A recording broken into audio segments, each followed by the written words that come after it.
ਵਾਹਿਗੁਰੂ ਜੀ ਕਾ ਖਾਲਸਾ ਵਾਹਿਗੁਰੂ ਜੀ ਕੀ ਫਤਿਹ। ਤੁਸੀਂ ਦੇਖ ਰਹੇ ਹੋ ਦਾ ਪੰਜਾਬ ਲਾਈਵ। ਇੱਕ ਖੋਜੀ ਨੂੰ ਇੱਕ ਵਾਰ ਆਬਾਦੀ ਤੋਂ ਦੂਰ ਜੰਗਲ ਬਿਆਬਾਨ ਵਿੱਚ ਬੜਾ ਭਾਰਾ ਖਜ਼ਾਨਾ ਲੱਭਾ। ਇਹ ਖਜ਼ਾਨਾ ਹੀਰੇ ਲਾਲ ਹੋਰ ਜਵਾਹਰਾਤ ਨਾਲ ਭਰਪੂਰ ਸੀ। ਖੋਜੀ ਵੇਖ ਕੇ ਬੜਾ ਪ੍ਰਸੰਨ ਹੋਇਆ ਅਤੇ ਆਪਣੇ ਵਿੱਤ ਅਨੁਸਾਰ ਜਦ ਉਸਨੇ ਇੱਕ ਪੰਡ ਜਵਾਹਰਾਤਾਂ ਦੀ ਖਜ਼ਾਨੇ ਵਿੱਚੋਂ ਕੱਢ ਕੇ ਬੰਨ੍ਹ ਲਈ, ਉਹ ਬੜਾ ਹੈਰਾਨ ਹੋਇਆ। ਜਿਸ ਥਾਂ ਤੋਂ ਉਸਨੇ ਜਵਾਹਰਾਤ ਕੱਢੇ ਸਨ ਉਹ ਮੁੜ ਜਵਾਹਰਾਤਾਂ ਨਾਲ ਭਰੀ ਹੋ ਗਈ। ਖੋਜੀ ਦੀ ਹੈਰਾਨੀ ਵਧੀ। ਉਸਨੇ ਤਜਰਬੇ ਦੇ ਤੌਰ 'ਤੇ ਉਸ ਖਜ਼ਾਨੇ ਵਿੱਚੋਂ ਹੋਰ ਜਵਾਹਰਾਤ ਕੱਢ ਕੇ ਕਈ ਵੱਖੋ ਵੱਖਰੀਆਂ ਢੇਰੀਆਂ ਲਾ ਦਿੱਤੀਆਂ, ਪਰ ਉਸਦੇ ਦੇਖਦੇ ਦੇਖਦੇ ਖਜ਼ਾਨਾ ਮੁੜ ਭਰਪੂਰ ਹੋ ਗਿਆ।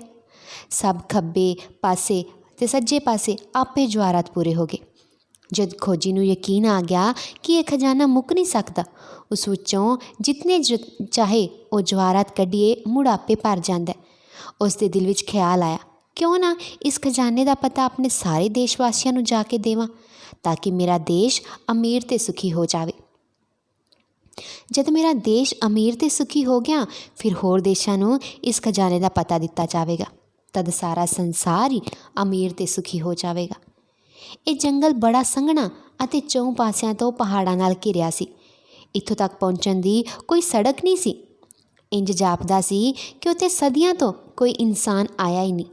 ਜੰਗਲ ਵਿੱਚ ਬੜੇ ਭਿਆਨਕ ਦਰਿੰਦੇ, ਸ਼ੇਰ, ਚੀਤੇ, ਹਾਥੀ, ਰਿੱਛ, ਐਵੇਂ ਦਾ ਸਭ ਕੁਝ ਜਾਨਵਰ ਰਹਿੰਦੇ ਸਨ। ਜੰਗਲ ਦੇ ਇਰਦ ਗਿਰਦ ਦੇ ਪਹਾੜ ਆਸਮਾਨ ਤੱਕ ਉੱਚੇ ਅਤੇ ਐਸੇ ਸਿੱਧੀ ਢਲਾਣ ਵਾਲੇ ਸਨ ਕਿ ਉਹਨਾਂ ਉੱਤੇ ਚੜ੍ਹ ਸਕਣਾ ਵੀ ਅਸੰਭਵ ਸੀ। ਖੋਜੀ ਦੀ ਖਜ਼ਾਨੇ ਲੱਭਣ ਦੀ ਸਾਰੀ ਖੁਸ਼ੀ ਫਿੱਕੀ ਪੈ ਗਈ ਜਦ ਉਸਨੇ ਵਿਚਾਰਿਆ ਕਿ ਉੱਥੋਂ ਤੱਕ ਅੱਪੜ ਕੇ ਖਜ਼ਾਨੇ ਨੂੰ ਹਾਸਿਲ ਕਰਨਾ ਉਸਦੇ ਦੇਸ਼ ਵਾਸੀਆਂ ਲਈ ਬੜਾ ਸੌਖਾ ਕੰਮ ਤਾਂ ਹੈ ਨਹੀਂ, ਕਿਉਂਕਿ ਐਸੇ ਉੱਚੇ ਪਹਾੜ 'ਤੇ ਚੜ੍ਹਨਾ ਅਤੇ ਐਸੇ ਸੰਘਣੇ ਜੰਗਲਾਂ ਨੂੰ ਲੰਘਣਾ ਹਰ ਇਨਸਾਨ ਲਈ ਤਾਂ ਸੰਭਵ ਨਹੀਂ। ਪਰ ਉਹ ਖੋਜੀ ਸੀ। ਉਹ ਆਪਣੀ ਲਗਨ ਦਾ ਡਾਢਾ ਅਤੇ ਪੱਕਾ ਹੋ ਗਿਆ। ਇਰਾਦਾ ਧਾਰ ਲਿਆ, ਪੂਰਾ ਕਰਕੇ ਹੀ ਛੱਡਣਾ। ਉਸਨੇ ਖਜ਼ਾਨੇ ਦੇ ਕੰਢੇ 'ਤੇ ਬਹਿ ਕੇ ਇਹ ਇਰਾਦਾ ਕੀਤਾ ਕਿ ਭਾਵੇਂ ਮੇਰੀ ਅਗਲੀ ਸਾਰੀ ਉਮਰ ਇਸ ਖਜ਼ਾਨੇ ਤੋਂ ਆਪਣੇ ਦੇਸ਼ ਤੱਕ ਰਸਤਾ ਬਣਾਉਣ ਵਿੱਚ ਬੀਤ ਜਾਵੇ, ਮੈਂ ਆਮ ਲੋਕਾਂ ਵਾਸਤੇ ਇੱਥੋਂ ਤੱਕ ਪਹੁੰਚਣ ਦਾ ਆਸਾਨ ਅਤੇ ਰਸਤਾ ਲੱਭ ਦੇਵਾਂਗਾ, ਸੁਖਾਲਾ ਰਸਤਾ ਲੱਭ ਦੇਵਾਂਗਾ। ਉਹਨੇ ਇੱਕ ਪੰਡ ਜਵਾਹਰਾਤਾਂ ਦੀ ਸਿਰ 'ਤੇ ਚੁੱਕ ਕੇ ਇਹ ਖੋਜੀ ਹੌਲੀ ਹੌਲੀ ਕਈ ਮਹੀਨਿਆਂ ਵਿੱਚ ਰਸਤੇ ਦੀ ਸਖਤ ਤਕਲੀਫਾਂ ਬਰਦਾਸ਼ਤ ਕਰਦਾ ਮੁੜ ਆਪਣੇ ਦੇਸ਼ ਪਹੁੰਚਿਆ। ਸਭ ਤੋਂ ਵੱਡੇ ਜੋਰੀ ਪਾਸ ਜਦ ਉਸਨੇ ਜਾ ਕੇ ਆਪਣਾ ਇੱਕ ਹੀਰਾ ਵੇਚਣ ਲਈ ਪੇਸ਼ ਕੀਤਾ ਤਾਂ ਜੋਰੀ ਬੜਾ ਹੈਰਾਨ ਹੋਇਆ, ਕਿਉਂਕਿ ਐਸਾ ਹੀਰਾ ਉਸਨੇ ਅੱਜ ਤੱਕ ਕਦੇ ਵੇਖਿਆ ਹੀ ਨਹੀਂ ਸੀ। ਮੁੱਲ ਕੀ ਦਿੰਦਾ? ਉਸਨੇ ਖੋਜੀ ਦੇ ਚਰਨਾਂ 'ਤੇ ਆਪਣਾ ਸਿਰ ਰੱਖ ਦਿੱਤਾ। ਆਖਿਆ, ਮਹਾਂਪੁਰਖ, ਇਸ ਹੀਰੇ ਦਾ ਮੁੱਲ ਦੇਣ ਦੀ ਮੇਰੀ ਕੋਈ ਹੈਸੀਅਤ ਨਹੀਂ। ਮੇਰੇ ਕੋਲ ਜੋ ਕੁਝ ਹੈ ਸੋ ਆਪ ਇਸ ਹੀਰੇ ਦੇ ਦਰਸ਼ਨ ਕਰਵਾਉਣ ਵਜੋਂ ਮੇਰੇ ਤੋਂ ਲੈ ਸਕਦੇ ਹੋ। ਉਹ ਖੋਜੀ ਦੇ ਘਰ ਹੀਰਿਆਂ ਦੀ ਪੰਡ ਭਰੀ ਹੋਈ ਸੀ। ਉਸਨੂੰ ਐਸੇ ਹੀਰਿਆਂ ਦੀ ਖਾਨ ਦਾ ਪਤਾ ਲੱਗ ਚੁੱਕਾ ਸੀ। ਇਸ ਲਈ ਉਸਨੇ ਹੱਸ ਕੇ ਜੋਰੀ ਨੂੰ ਆਖਿਆ, ਜੋ ਤੇਰੇ ਕੋਲ ਇਸ ਹੀਰੇ ਦਾ ਮੁੱਲ ਨਹੀਂ, ਤੈਵੇਂ ਹੀਰਾ ਰੱਖ ਲੈ। ਮੈਨੂੰ ਇਤਨਾ ਧਨ ਦੇ ਜਿਸ ਨਾਲ ਮੈਂ ਆਪਣੇ ਦੇਸ਼ ਤੋਂ ਇਸ ਵਰਗੇ ਬੇਅੰਤ ਹੀਰਿਆਂ ਅਤੇ ਜਵਾਹਰਾਤਾਂ ਦੀ ਖਾਨ ਤੱਕ ਰਸਤਾ ਆਰੰਭ ਕਰ ਸਕਾਂ, ਤਾਂ ਕਿ ਮੇਰੇ ਦੇਸ਼ ਵਾਸੀ ਉੱਥੋਂ ਹੀਰੇ ਜਵਾਹਰਤ ਲਿਆ ਕੇ ਅਮੀਰ ਅਤੇ ਸੁਖੀ ਹੋ ਜਾਣ। ਆਪ ਸੁਖੀ ਹੋ ਕੇ ਸਾਰੇ ਜਹਾਨ ਨੂੰ ਵੀ ਸੁਖੀ ਕਰ ਦੇਣ। ਜੋਰੀ ਨੇ ਆਖਿਆ, ਮਹਾਂਪੁਰਸ਼, ਇਸ ਹੀਰੇ ਦਾ ਮੁੱਲ ਕੋਈ ਬਾਦਸ਼ਾਹ ਵੀ ਨਹੀਂ ਦੇ ਸਕਦਾ। ਤੂੰ ਮਿਹਰਬਾਨ ਹੋ ਕੇ ਹੀਰਾ ਮੈਨੂੰ ਬਖਸ਼ਣਾ ਤਾਂ ਮੈਂ ਤੈਨੂੰ 2 ਲੱਖ ਰੁਪਇਆ ਦੇਣਾ। ਕੇਵਲ ਇਸ ਲਈ ਤੈਨੂੰ ਦੇ ਰਿਹਾ ਕਿ ਸ਼ਾਇਦ ਇਸ ਰੁਪਏ ਨਾਲ ਤੇਰੇ ਪਰਉਪਕਾਰੀ ਇਰਾਦੇ ਦੀ ਸਫਲਤਾ ਵਿੱਚ ਕੋਈ ਮਦਦ ਕਰ ਸਕੇ। 2 ਲੱਖ ਰੁਪਇਆ ਲੈ ਕੇ ਖੋਜੀ ਨੇ ਬੜੇ ਵੱਡੇ ਜੋ ਵੀ ਰਸਤਾ ਬਣਾ ਸਕਦੇ ਸਨ ਉਹਨਾਂ ਨੂੰ ਬੁਲਾਇਆ, ਆਪਣੀ ਸਾਰੀ ਸਕੀਮ ਦੱਸੀ, ਆਪਣੇ ਦੇਸ਼ ਤੋਂ ਖਜ਼ਾਨੇ ਤੱਕ ਰਸਤਾ ਬਣਾਉਣਾ ਸ਼ੁਰੂ ਕਰ ਦਿੱਤਾ। ਖੋਜੀ ਕੋਲ ਜਦ ਰੁਪਇਆ ਮੁੱਕ ਜਾਂਦਾ, ਉਹ ਆਪਣੀ ਪੰਡ ਵਿੱਚੋਂ ਇੱਕ ਜਵਾਹਰਾਤ ਕੱਢ ਕੇ ਦੇਸ਼ ਦੇ ਕਿਸੇ ਧਨੀ ਕੋਲ ਵੇਚ ਕੇ ਲੱਖਾਂ ਰੁਪਏ ਲੈ ਆਉਂਦਾ ਅਤੇ ਖਜ਼ਾਨੇ ਤੱਕ ਜਾਣ ਵਾਲੀ ਸੜਕ ਬਣਾਉਣ ਲੱਗ ਜਾਂਦਾ। ਇਸ ਸੜਕ ਨੂੰ ਪੂਰਾ ਕਰਨ ਲਈ ਕਈ ਨਦੀਆਂ, ਦਰਿਆ, ਨਾਲਿਆਂ, ਪੁਲ ਬਣਾਏ ਗਏ। 10-10, 15-15 ਮੀਲ ਦੇ ਮੁਸਾਫਰਾਂ ਦੇ ਠਹਿਰਨ ਲਈ ਪੜਾਅ, ਸਰਾਵਾਂ ਬਣਾਈਆਂ ਗਈਆਂ।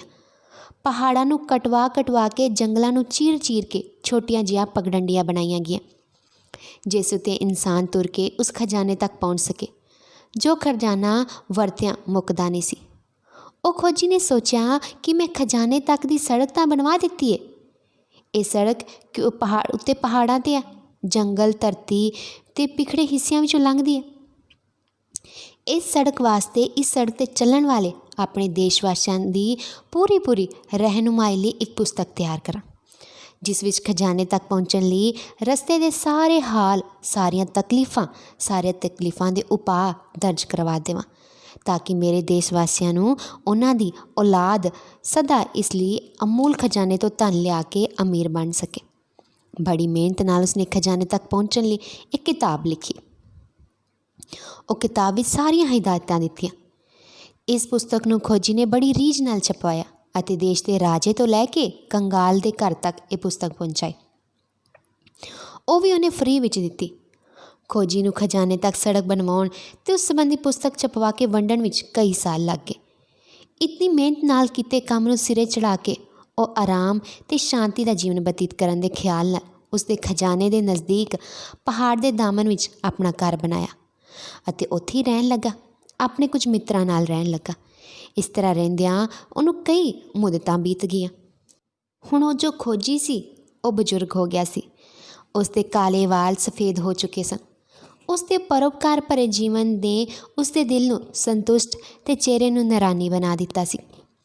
पर्वतां दी एकांत खोजी नूं इतनी पाउंदी सी कि हुण उस जो एकांत सी ना उहदे विच रहना बड़ा आनंद आउंदा सी। उसनूं एकांत ते शांति मिलदी सी उत्थे। अपने शरीर का हिलना जुलना, शरीर अंदर हर वेले हरकत का जारी रहना, भुख प्यास का रोज़ आके हलूने देना तबीयत उत्ते बोझ जापदा सी। वो चाहुंदा सी कि हुण शरीर की कैद तो आज़ाद होके पहाड़ां की शांति विच समा जावे, पर अजे भी अंदर किते ना किते संकल्प उसके मन विच फुरदा रहिंदा। वो कदी कदी चाहुंदा कि पहाड़ां तो उतर के एक बारी अपने देश का दौरा करके अपनी अखी अपने देश की अमीरी ते खुशहाली नूं देख के उसके देशवासियों ने अमोघ खजाने तो दौलत लिया के अपने देश की नुक्कर नुक्कर विच जो खिलार लित्ती होएगी, निखार लियांदा होएगा वो वेखा। इसलिए परम आनंद विच समा जाण तो पहलां खोजी ने अपना भेस बदल के कुछ मित्रां समेत पहाड़ां तो उतर अपने देश वाल आया। पहले पहल रस्ते विच पिंड जद खोजी ने देखा कोई हालत नहीं सुधरी, हजे भी उवें है। दिल विच हैरान होया कि इतने चिर विच देश की अमीरी का असर पिंडां उत्ते क्यों नहीं पिया। पर फिर उसने ख्याल आया उहदे मन विच कि शायद उसके देशवासियों ने उन्नति का काम वड्डे वड्डे शहरों तो आरंभ किया होना। इसलिए वो अपने देश की राजधानी विच आया ताकि उत्थे आके देश की उन्नति का सारा नक्शा आप वेख सके, तसल्ली कर सके। जदों राजधानी विच वड़िया खोजी ने सड़कां, बाजारां, गलियां, मुहल्लों विच फिरना शुरू किया, पर वो सब कुछ ओह पुराना नक्शा नज़र आया। सब बाजार उस तरह ही तंग ते मैले सन जिमें कई साल पहलां खोजी ने देखे सन। सब लोकी उस पुरानी खस्ता हालत विच नज़र आउंदे सन। रोग, थुड़, चिंतावां, परेशानियां सब लोगों के चेहरे ते पहलां वांग ही प्रकट सन। खोजी बड़ा हैरान सी कि मेरे देशवासियों ने इतनी वरियां अंदर बेशुमार धन उस जो खजाना ना मुक्कण वाला उथों लियांदा भी है कि नहीं, पर उस धन नूं लिया के करदे की रहे ने। जिस देश विच बेशुमार धन होवे उथों दा ये हुलिया ही बदल जाना चाहिए, पर मैं सब कुछ पुराना ते जो खस्ता हालत है उहदे विच ही देख रहा।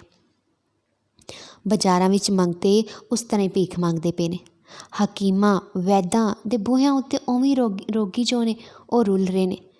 मजदूरा पेशा लोग उस तरह सारा दिन काम करन मगरों रजवी रोटी नसीब नहीं सी हुंदी। जिवें वो धन दा खजाना लभन तो पहले उवें दे हालात सन। ये हालात अपने देश ते देख के खोजी दुखी हो रहा सी।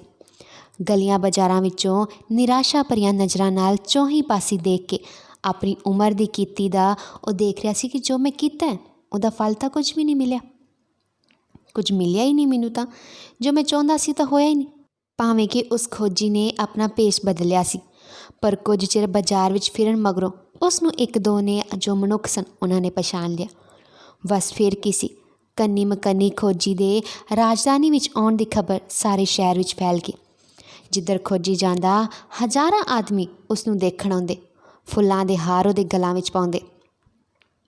एक सेठ नूं जद पता लगा कि खोजी राजधानी विच है तो उसने अपनी 4 घोड़ियां वाली गड्डी लिया के खोजी के सामने हाज़र की। हाथ जोड़ के खड़ गया।